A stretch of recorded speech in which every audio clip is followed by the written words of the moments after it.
하루를 여는 말씀과 멜로디 높은 뜻 하늘교회 아침 예배.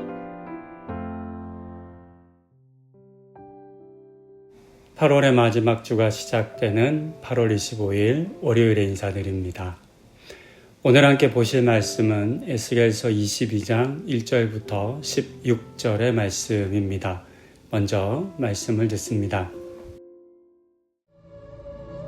또 여호와의 말씀이 내게 임하여 이르시되 인자야, 네가 심판하려느냐? 이 피 흘린 성읍을 심판하려느냐? 그리하려거든 자기의 모든 가증한 일을 그들이 알게 하라. 너는 말하라. 주 여호와께서 이같이 말씀하셨느니라. 자기 가운데 피를 흘려 벌받을 때가 이르게 하며 우상을 만들어 스스로 더럽히는 성아, 내가 흘린 피로 말미암아 죄가 있고 내가 만든 우상으로 말미암아 스스로 더럽혔으니 내 날이 가까웠고 내 연한이 찼도다. 그러므로 내가 너로 이방의 능욕을 받으며 만구의 조롱거리가 되게 하였노라. 너 이름이 더럽고 어지러움이 많은 자여, 가까운 자나 먼 자나 다 너를 조롱하리라. 이스라엘 모든 고관은 각기 권세대로 피를 흘리려고 내 가운데 있었도다. 그들이 내 가운데서 부모를 업신여겼으며 내 가운데서 나그네를 학대하였으며 내 가운데서 고아와 과부를 해하였도다. 너는 나의 성물들을 업신여겼으며 나의 안식일을 더럽혔으며 내 가운데 피를 흘리려고 이간을 붙이는 자도 있었으며 내 가운데 산 위에서 재물을 먹는 자도 있었으며 내 가운데 음행하는 자도 있었으며 내 가운데 자기 아버지의 하체를 드러내는 자도 있었으며 내 가운데 월경하는 부정한 여인과 관계하는 자도 있었으며 어떤 사람은 그 이웃의 아내와 가증한 일을 행하였으며 어떤 사람은 그의 며느리를 더럽혀 음행하였으며 내 가운데 어떤 사람은 그 자매 곧 아버지의 딸과 관계하였으며 내 가운데 피를 흘리려고 뇌물을 받는 자도 있었으며 내가 변돈과 이자를 받았으며 이익을 탐하여 이웃을 속여 빼앗았으며 나를 잊어버렸도다. 내가 불의를 행하여 이익을 얻은 일과 내 가운데 피 흘린 일로 말미암아 내가 손뼉을 쳤나니 내가 내게 보응하는 날에 내 마음이 견디겠느냐? 내 손이 힘이 있겠느냐? 나 여호와가 말하였으니 내가 이루리라. 내가 너를 문나라 가운데 흩으며 각 나라에 해치고 너희 더러운 것을 네 가운데서 멸하리라.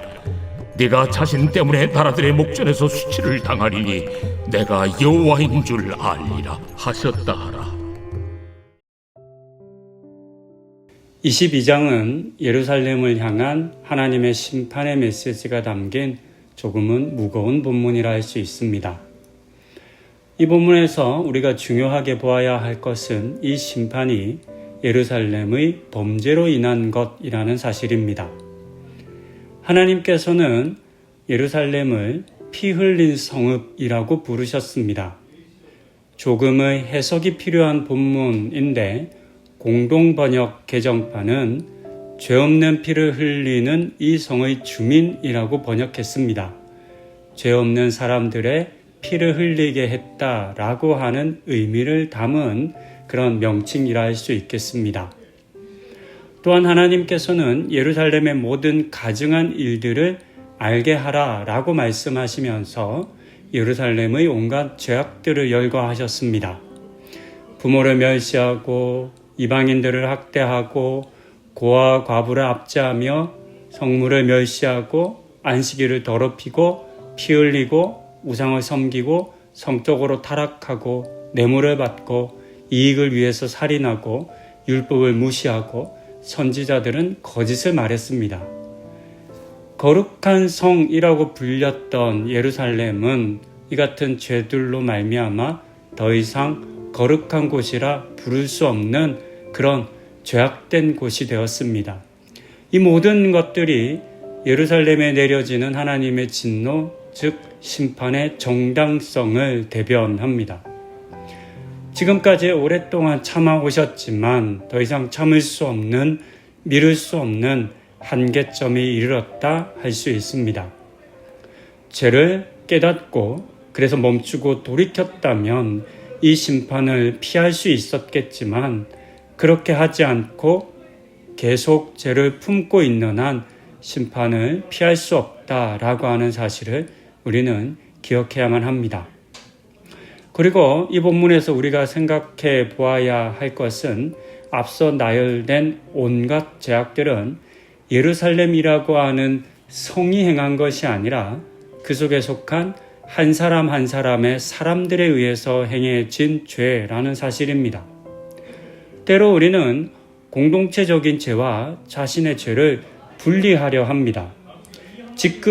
직접적으로 나의 죄라고 말하지 않으면, 그리고 내가 행한 죄가 아니면 마치 그 죄는 나와 상관없는 것처럼 생각하고, 그렇기 때문에 나는 심판을 받지 않아도 된다, 나는 이 심판이 억울하다라고 말하며 빠져나가려고 하는 것입니다.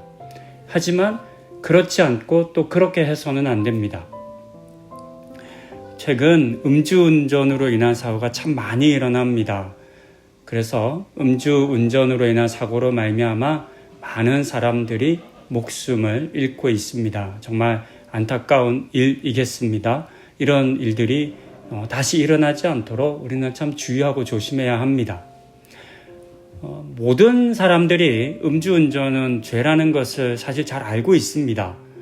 그렇게 하면 안 된다라고 하는 것을 알고 있지만, 그러나 여전히 많은 사람들이 음주한 상태에서 운전을 합니다. 명백히 죄입니다. 한편 음주운전 방조죄라고 하는 죄가 있다는 것을 혹 아시는지 궁금합니다. 운전자가 음주한 것을 알면서 동승하거나 또는 운전을 제재하지 않은 경우에 묻는 죄를 음주운전 방조죄라고 합니다. 이런 상황에서 사고가 나면 나는 음주를 안 했다라고 항변하는 것이 아니라 운전자가 음주한 상태에서 운전하지 않도록 적극적으로 제지해야 하는 그런 책임을 묻는 죄입니다. 내가 음주는 하지 않았지만, 내가 음주하고 운전하지 않았지만 법은, 이젠 세상은 나에게도 죄가 있다라고 말하는 것입니다. 음주운전 방조죄가 오늘의 본문의 이야기의 정확한 예가 될 수 있을지는 잘 모르겠지만 조금 유사한 점은 있을 것 같습니다. 공동체의 죄 방조죄가 있지 않을까요?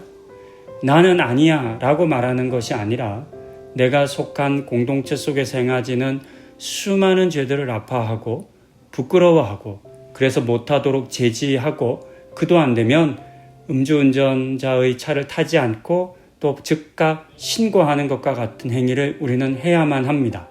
그렇지 않으면 우리에게 죄가 있다라고 하는 것을 인정해야만 합니다.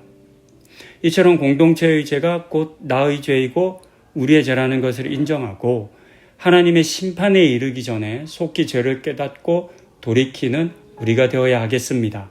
그렇게 이 시대와 사회의 죄에 대해서 아파하고 또 제지하는 우리 성도님들이 다 되실 수 있기를 권면드립니다. 기도하시겠습니다. 거룩한 하나님의 성 예루살렘이 결국 심판에 이르게 됩니다. 그런데 그 내용을 보니 그들은 더 이상 죄 없다, 이 심판은 억울하다 말할 수 없는 죄 가운데 있었음을 깨닫게 됩니다. 하나님, 예루살렘의 죄는 곧 그 속에 속한 모든 사람들의 죄입니다. 그리고 이것이 오늘 이 시대, 이 사회의 죄에 대한 우리 그리스도인들이 어떠한 마음을 품어야 할지를 깨닫게 합니다. 나와 상관없어, 다른 사람의 죄야 라고 말하며 무시하고 외면하는 것이 아니라 이 죄가 곧 나의 죄인 것을 깨닫고 알고 인정하는 우리들 되게 하여 주시고, 무엇보다 이 죄를 멈추고 제재하는 그 일 가운데 최선을 다해 자기의 역할을 잘 감당하는 우리 성도님들 되게 하여 주시옵소서. 우리 성도님들의 새롭게 시작하는 이 한 주를 하나님 동행하여 주시고 은혜로 인도하여 주시기를 간구드리며 이 모든 말씀 예수님의 이름으로 기도드립니다. 아멘.